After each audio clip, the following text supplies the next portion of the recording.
Hi, this is Andrew with CODI Manufacturing, and today we're going to talk about ROPP bottle integration on a CODI filling machine. I have a guest with me today. It's Colin Cross from Zalkin. How you doing? Hi, how are you? Good. So what we want to talk about today is how we get these style of bottles to work with the CODI filler. What does Zalkin do?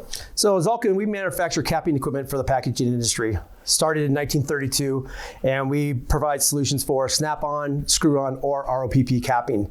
So we can do from a small single-head lab machine all the way up to a high-speed turret that does about 72,000 bottles an hour. And where are Zalkin's manufactured? We manufacture in France, and we have a U.S. headquarters out of Statham, Georgia. Cool, awesome. Yep. And what does ROPP stand for? ROPP, so it stands for roll-on pilfer proof. And what it is, the process is we take a bottle like this and it has the threads on it. We apply a capsule, an aluminum capsule over the bottle, and then we thread that capsule to the bottle itself. So we roll on the cap onto the bottle, and then the pilfer proof is basically we tuck the cap underneath the edge here and creates a pilfer band. So if somebody comes to a store and they see that it's been broken, they know that it's been, the integration's gone. So that's what ROPP stands for, roll-on pilfer-proof capping.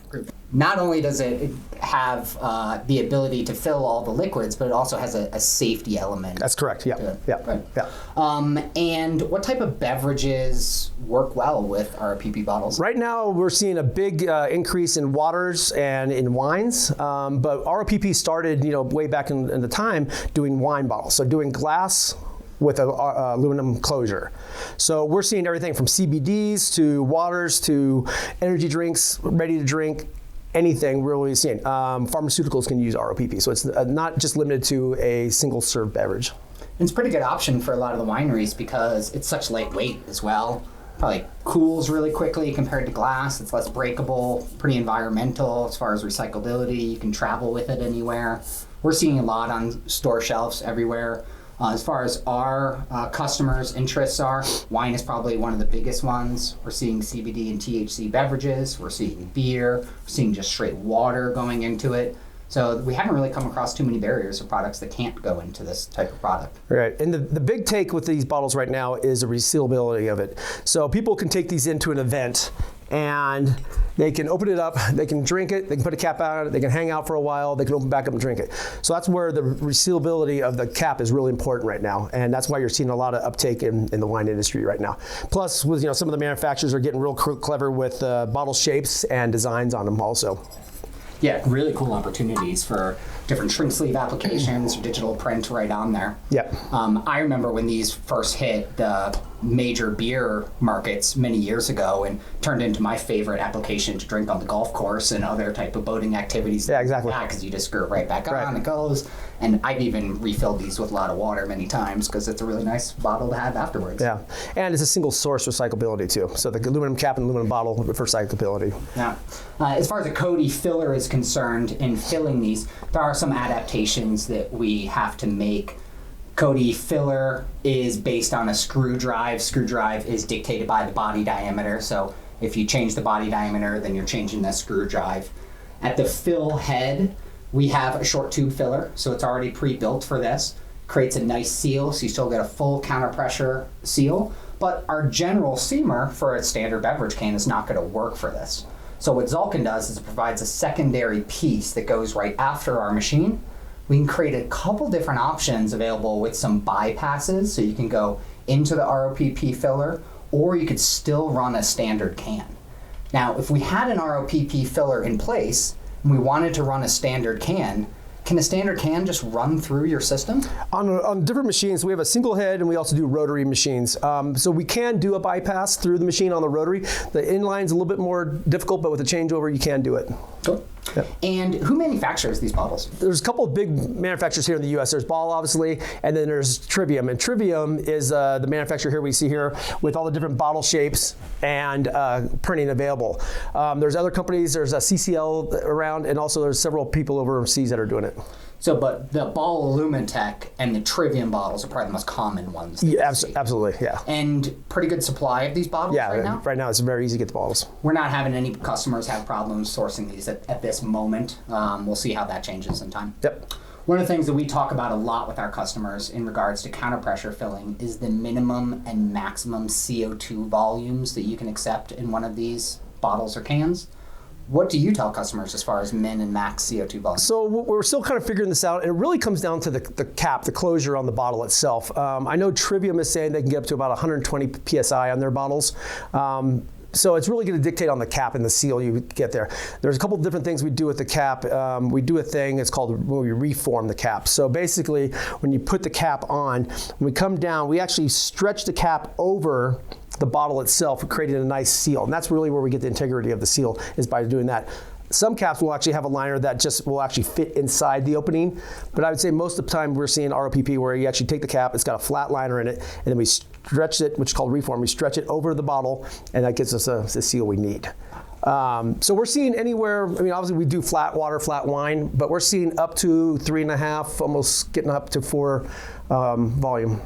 Wow, that's really incredible. 110 PSI is extremely high for most beverages that we're going to produce. CODI canning machines, most counter pressure. A standard can and lid generally has a maximum internal pressure of 60 PSI, which loosely translates to 4 CO2 volumes. Can buy special cans and lids that go up to 90. But 110 really opens up the opportunity for champagnes and extremely high carbonated waters, and pretty much the full range of products that we see on the store shelves right now. Yeah. And when it's a lower amount of CO2, I would imagine we're integrating nitro dosing. We can do that. We do 2 different things with nitrogen. We'll do one thing is as the cap comes off, the cap comes down the chute, we'll actually displace the oxygen in there with nitrogen. It basically flushes it out, because as you know, any kind of oxygen-sensitive beverage, we want to get rid of as much of the oxygen as possible. So what we do is we flush the cap out with CO2 or with nitrogen, and then we'll dose a liquid dose into the bottle itself and remove that headspace. And then we'll cap it. So I understand some of these applications use a single pass and a double pass. Yep. What's the difference of those? Okay, so single pass is basically started with the glass, right? So in wine bottles, when we originally started, you would basically bring the head down and thread the cap onto the bottle in one pass. With the aluminum bottles, what it's important to do is to take consideration that these openings can disform if you put too much pressure to it, right? Especially as we move forward, they're going to get lighter and lighter in weight. So the opening here, if you put too much pressure on the side of this, it's actually going to deform this opening. If you have an oval-shaped opening, it's going to be very hard to open the cap, right? Almost impossible. So what we've decided is we want to do this in 2 applications with less pressure. So what we do is the pressure block comes down, pushes the cap onto the bottle, does that reform we talked about earlier, okay, to get for that seal, and then the wheels will come in and they'll actually thread the cap to the bottle, open up for a second, come up 3 millimeters, and then do that profile again. And why it's important is because, like I said, we're doing it with less pressure, then we don't have to worry about deforming the threads itself. Not all bottles need it. As you see here, with this bottle here, it's got this plastic outsert. The plastic outsert is to make this bottle neck stronger, okay? And so we can do this in a single pass. So it really depends on the application. We like to work with the manufacturers of the bottles and of the caps and discuss what's best for the application. But our machines are capable of doing a single pass and a dual pass. Okay. So if it has a plastic thread on it, you're going to go with the single pass. Yeah. If it has a metal thread on it, it seems like an argument of speed. Speed and also the integrity of the bottle. You know, there's some bottles out there we see from overseas that are very stout. We can do that in single pass. But some of the other bottles are getting lighter and lighter. Dual pass is nice to have. Now, when some of our customers are looking into this for the first time, and the marketing department elects this size bottle and this volume bottle, they just get in touch with you and kind of start talking single pass and double pass? Yeah. Is that how it works? And we've done enough of this where we know what bottles really need a dual pass. Yeah, it's a good conversation to start with. Right. On a standard CODI filling machine, the distance between the filler and seamer is really vital to ensure that you're getting good foam stability, you're capping on foam, you're putting it directly in there. We can't get the ROPP as close as we have the seamer. We're normally going to elect to have it just afterwards. if you have it afterwards, what are best practices from the distance from the fill location into the capping location? We would like to be as close as possible. Okay, again, it's about the oxygen, controlling the amount of oxygen that gets into the container itself. Okay. And what we're worried about is that the headspace, which is what's above the liquid level to the top of the lid, is going to displace the CO2 and oxygen's going to get in there. As we know, oxygen is one of the deteriorating factors for shelf stability. So if we have a longer travel distance, we can elect some really cool features like nitro dosing and hot water foam jetters, things like that to reinvigorate that foam breaking out. One of the things that we've worked on with some projects before is we have the capabilities of running our system with both a ROPP bottle as well as a standard can and lid. The way that we do that is the standard can and lid is going to work just like normal. It's going to bypass through the system. The ROPP, we have a couple different options. We could remove the seamer entirely, or we could create a little bypass loop so it just the ROPP bottles will move around. Now, if a standard can goes through one of your cappers, what happens? Can it just bypass, or do we have to go all the way around that machine? Well, we've done it like the rotary machines, we've done bypass before. On the single head machine, it's a little bit more difficult because of the star wheels in the path of the conveyor, but there is ways of removing that section and putting bypass rails through the machine itself. Yeah. And what we've talked about before is the star wheel is dictated by the body diameter of the bottle itself. If we keep the star wheel in place, the body diameter of the bottle is most likely different than the body diameter of your can. So then you would need a completely different star wheel. Yep. You would have to remove that. You would have to put the new star wheel back. Probably is less time and energy just to remove that star wheel and allow that can to bypass directly. Absolutely, yep. All right, cool. Lots of different speed options available for this. Standard CCL-45 canning line is running at 55 cans per minute. Which device does Zalkin sell that you would suggest capping around those speeds? So our TM135 is our ROPP capper for this kind of application. It's a single head machine, and it'll get up to the speeds of about 60 bottles a minute, and that is for a glass typically. When you get down to the aluminum bottles on a single pass, you're looking around the 45 to 50 range, and then if we go to a dual pass, we have to derate the speed a little bit, so you're down around 35 or so. So that's why that discussion about single pass, double pass happens on the upfront. We talked about the pros and cons of what can actually happen, because it's going to dictate the piece of equipment that we elect later down the road.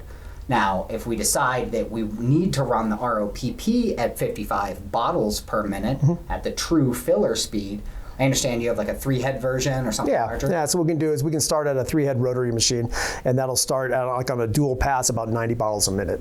If someone purchases a 1-head machine to start, can they upgrade to a 3-head machine later? Nope, a single head machine is a single head machine. On the rotaries, we can do expandability if we know about it up front. We could sell you a machine that's capable of doing 8 heads, but is only shipped with 4 heads, stuff like that. Yeah. So if you get a 6-head filler from CODI running at 55 cans per minute, you get a single head TM135 from Zalkin, you do a double pass, you're not going to see the full potential of the filler. If you do a single pass, you're going to be pretty close to that. If you need to guarantee that you're running at full speed, then we're going to go with the 3-head Zalkin. Obviously a little bit more price involved in that process as well. What is the lead time for some of this equipment? Sometimes we have the single heads in stock in Georgia, but the rotaries are pretty much built to order, and we're looking at anywhere from about 14 to 20 weeks. Depends on the order intake at the time. Okay. And what other things that people need to know when they're looking at all this applications? What kind of questions do you get from your customers? Yeah, a lot of people will ask me is, how the process works. So let me explain. So basically, you'll get these caps, and you'll get it in a bulk format, and you'll take the caps and you'll pour them into a hopper. The hopper will then elevate these caps up to a thing called a sorter. So a sorter is a centrifugal thing that's spinning around the caps. It'll take these caps, and it'll get these caps oriented either up or down, depending on the application. These caps will then come down a chute and be presented to the bottle. So the bottle comes, we'll pick the cap, they'll tap the cap on, and then the sealing head will come down and thread the cap to the bottle. That's kind of the way the process works. And some people don't understand. It's like, hey, how do I get all these caps from the bulk to the bottles? And that's really the way it comes down to. Our machines can run any variety of bottle sizes, cap sizes, as we spoke about. You have 28s and 38s. It's a quick change on the head. Bottle diameters, you do any kind of changes on bottle handling parts. It's a quick change. One nut pulls off the star wheel, put a new star wheel on. Pretty simple stuff. That's awesome. Well, I want to thank you for your time. Thank you. Once again, I'm Andrew with CODI Manufacturing. If you have any questions about ROPP integration with CODI's equipment, you can contact sales at sales@CODIMFG.com. Colin, what's a good way for everyone to get a hold of you? So my emails is the easiest way to get me. It's colin.cross@promockbuilt.com. So it's colin.cross@promockbuilt.com. Sorry. Thanks for your time, Colin. Thank you. Take care. Appreciate it. Thank you. Have a great day.